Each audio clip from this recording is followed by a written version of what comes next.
bahda hidaha dhaqanka iyo dhalinyarada ee Bartamaha waxay kusoo dhaweynaysaa gacmahooda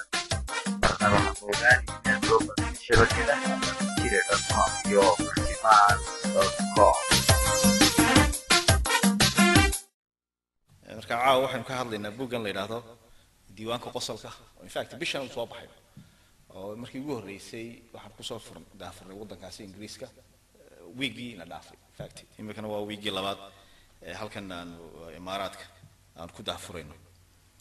marka buug muxuu ka kooban yahay se diiwaanka qosolka buuggan waa buug 5 qaybood ka kooban shanta qaybood qayb kamid waxay ka hadlaysaa sheekooyinkii qosolka iyo xigmadda lahaa الله نحرسه أو حسن الشيخ اسمه نور أو نانيس أهلايزنا الله إيش قياسك أو ها أو ذي ربعها أو رنتي شيكوين بدن أو حكمة له أيو لها وحاكلوها كم كشرة شيكوين كقصة كده مركب هم هوين كصوماليات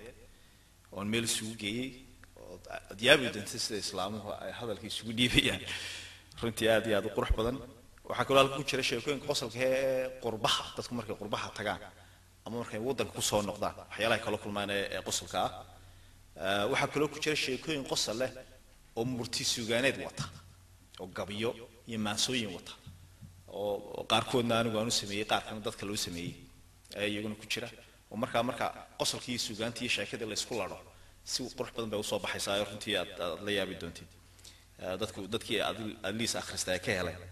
marka bal kuwaasaan bal xoogaa horta idinka yar sheegi doona caaw لكن تا شيء قصر قواوح ده فائدة دي سؤال وده جيه ما دوني أنا هقول كله لكن وحياله يقول لي بوجا وجهل دونا مركان أن كهلا يهردع يمركان كهلا يقول دي قبل وحياله يقول لي ده كي يقول دي رجلي وحلو قاعدين قصر كم حب اللي قريب قصر المرتيات كولي بشيكون قصر المرتيات أنا قصر كي صدق قيود بنوقي qaybi waxa weeye inta majaajilada ee ruwaayadaha aad ku aragtaa nimanka maartay fanaaniinta ay dadka qosliya bidina waxa weeye sheekooyin jokeska ay qosolkeen nin badaw meel yimid iyo waxaas la kulmo waa jokes kaban qaarna waa qosol murtiyad oo waxa weeye xigmad bay wataan oo waxay gali kareen halkii maamahad oo kale qosolna way leeyihiin haddaba kuwaana ma xoog saaray ee buugan isugu soo ururiyay weeya 150 sheeko ayaa halkan ku jira in ku dhow ilaa 10 gabay 10 suugaanadu ku jiraan maxay ahaydey aagaga Soomaalidu degtay geeska Afrika oo dhan waxa weeyaan uu ka hadlaya ilaa Djibouti ilaa Muqdisho ilaa Somaliland ilaa Puntland ilaa iyo Kenya xaga u soo waxba kaga jira sheekooyinkaas oo faraha badan marka waxa jirta sheekooyinkan hadaba waa markii ugu horeysay waa bad cusub oo inagu cusub marka waxaan xasuustaa ilka casan la yiraahdo daalo shaqeeyo halkan shoogan malay caawa ayaa sheeko qosol ay sheegay wuxuu igu yiri barigii ninkii hanuuniye loo oran jiray hees fanaanka ayaa hees uu qaadi jiray daal aragtideeda ayaa heestii 20 hablood isku qabsadeen ana leeytiri markaas ay u yiraahdeen alli saddex kamid ah hablaha saa marka Imaaraadka joogay inta uu yeeran baninkii ku yiraahdo war bal heestan yaa loo tiri markaas yaa khani maxaa ka kaasa qoftaas ruuqay ahayd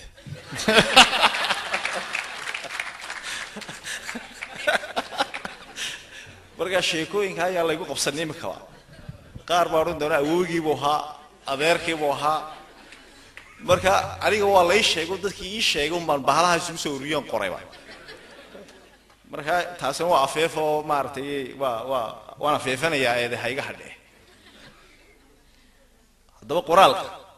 ayaan in yaro qosla laftirkeeda aan ka sheegaya oo in fact sheeko buuga ku jirta ma aha waa sheeko markaan Ingiriiska maray oo noo sheegay anagoo Bristol joogay oo sheeko qosla weeyaan waxa la yiri nin baa buug loo dhiibay markaas war buuga soo akhri markaas uu buugii laba week buu la maqnaa maalintii dambe ayuu kiisii ku war buuga ma akhri markaas uu yiri dhaxdan maraya buugi markaas war hadda buuga afjar balbuu ahaa markaas uu yiri haya waan ka yaab adag haaye waxa ku tusaysaa inaanu akhriin baa lagi waxaan rajaynayaa qaarkood aanay markaa af Soomaaliga aan oran ayaa adag hay kan waa af Soomaali weeyaan marka haddaan sheekooyinkii aan qaar u galo sheekooyinka qosolka ah way fara badan yihiin laakiin qaar baan halkan ku soo qorqortay aan maartay select gareeyay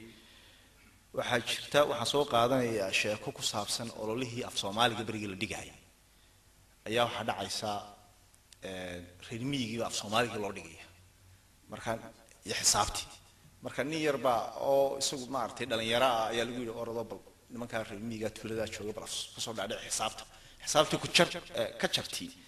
ya 7 ka jar ayuu ka dhacin kara waayay markii dad tusaalo soo qaadeen markaa soo oranay markii xero ay 7 riyaad ku jiraan ay 3 boodaan maxaa soo haraya markaa wuxuu doonayaa inay yiraahdo 4 baa soo haraya mid reer miyiga gacanta taago markaa soo iga wallo riyahan ka qaadan dii mid boodo ka dabooday haddaba tii qurbaha haddaynu soo gallo sheekooyinka qurbaha iyaguna laftirkooda aad u qosol badan waxa dhacaysa nin qaxooti lagu geenayo waddankaasi Mareykanka isagii reerkiisii ayaa guriga baranbaran meel noqonaya markaas oo oranaya gabadhii guriga lahayd ay naga kiraysaa loo yeero gabadhii baa loo yeeray cadaanka ahayd markay gurigii soo gasho ayaa waxa arkaysa 3 baranbaro sidii baabuurta ka rayskiisa eryanaya ayaa iridu ku jiiray markaas inta saagu booday oo Jesus markaas oo naas soo socod boqolaal Jesus baa laga buuxay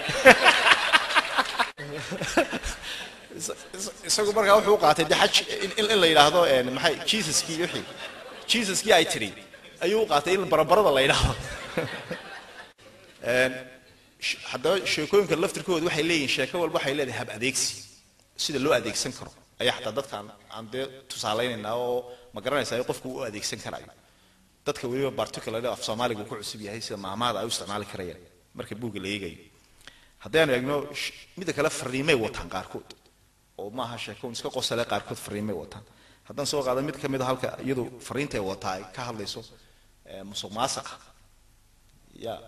ay la dagaalamaysaa oo si yar qosolana way ku tusinaysaa in mararka qaar dadku waxyaalaha dhici jiray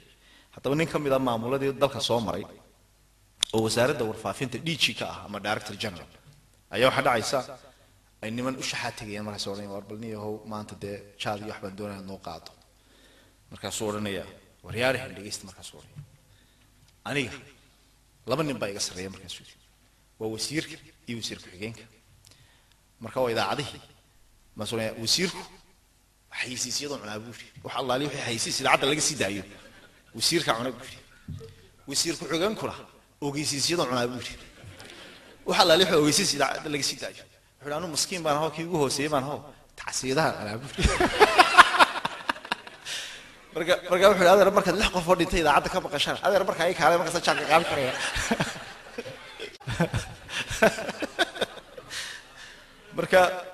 marka waxa weeyaan sheekooyinka kale iyaga laftirkooda xigmadda wata oo aad la yaabisid sida xigmadda ugu dhiibiyaan waxa weeyaan oday reer Muqdisho ah oo inay wiilkiisu Norway degan yahay ayaa waxa dhacaysa in wiilkiisa maalinta dambe la telefoon soo diray oranayo marka wuxuu ahaa oday maartay oday miskiin ah oo aad u fiican oo duco badan oo iimaan leh markaas uu koornay aabo de maartay gabaraan guursi soo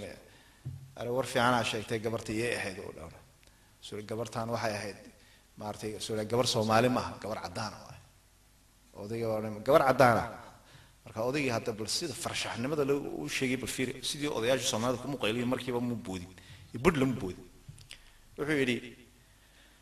areegaariyo waa fiican tahay guurkuna waa wax fiican ma xasata markii aan gurigeen deganeen suuqa xoolaha cid dariskeena ma xasata markaas waa xasata cidaas yaa ahayd waa xasata duqi oo Sheekh Cali maxaas xoola ka qabiyo su'aalu soo weydiinay oday markaas dibiyo lahaa markaas Sheekh Cali dibiyo lahaa hay dibigaas maxaa ugu soo bin jiray Sheekh Cali wuxuu dibigaas sacayaasha ay dadka kale u keensan jireen ugu boodi jiray marka saasa lacag lagu siin jiray Sheekh Cali markaas yiri way markaas yiri war fiican oo si fiican oo xasuusta markaas yiri ma xasuusta cid waliga ma aragtay cid oo inta Sheekh Cali u timid dhahay dibigiini weeshin u dhalay qaata markaas yiri ma arag markaasuu igaariyo haddii aad dibigii shacali norway ka noqonaysid adlee waaye